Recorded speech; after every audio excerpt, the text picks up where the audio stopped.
बिस्मिल्लाहिर्रहमानिर्रहीम। अस्सलामु अलैकुम वरहमतुल्लाहि वबरकातुहू। हज़रत अनस रज़ी अल्लाह तआला अन्हु फरमाते हैं, मैंने हुज़ूर सल्लल्लाहु अलैहि वसल्लम की 10 साल खिदमत की। इस सारे अरसे में आप सल्लल्लाहु अलैहि वसल्लम ने ना तो कभी मुझे उफ़ फरमाया और ना कभी किसी काम के मुतालिक फरमाया ये क्यों किया या ये क्यों नहीं किया।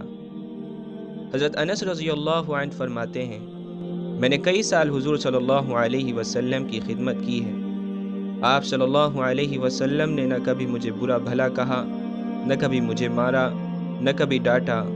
और अगर आप सल्लल्लाहु अलैहि वसल्लम ने मुझे कोई काम बताया और उसमें मुझसे सुस्ती हो गई तो आप सल्लल्लाहु अलैहि वसल्लम इस पर मुझसे नाराज़ नहीं हुए, बल्कि अगर आप सल्लल्लाहु अलैहि वसल्लम के घर वालों में से कोई नाराज़ होता तो उनसे फरमाते, इसे छोड़ दो, अगर ये काम मुक़द्दर में होता तो ज़रूर हो जाता। हज़रत अनस रज़ी अल्लाह अन्हु फरमाते हैं, जब हुज़ूर सल्लल्लाहु अलैहि वसल्लम मदीना तशरीफ़ लाए तो मेरी उम्र 8 साल थी। मेरी वालिदा मुझे साथ लेकर हुज़ूर सल्लल्लाहु अलैहि वसल्लम की खिदमत में गईं और अर्ज़ किया, या रसूल अल्लाह, मेरे अलावा अंसार के तमाम मर्दों और औरतों ने आपको कोई ना कोई तोहफ़ा दिया है और मेरे पास तोहफ़ा देने के लिए इस बेटे के सिवा और कुछ नहीं है, इसलिए आप इसे मेरी तरफ से कबूल फरमा लें।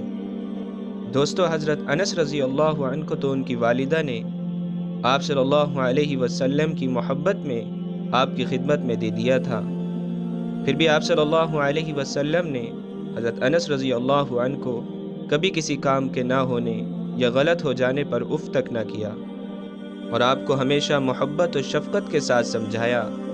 इसी तरह हमें भी चाहिए कि हम अपने खादिमीन के साथ या उन लोगों के साथ जिनको हम किसी काम के लिए उजरत पर ले लेते हैं, उनके साथ अच्छे से पेश आएँ, उनकी तौहीन करने से बचें। जिस तरह हमें हमारी इज़्ज़त नफ्स प्यारी है, इसी तरह उनको भी अपनी इज़्ज़त प्यारी है।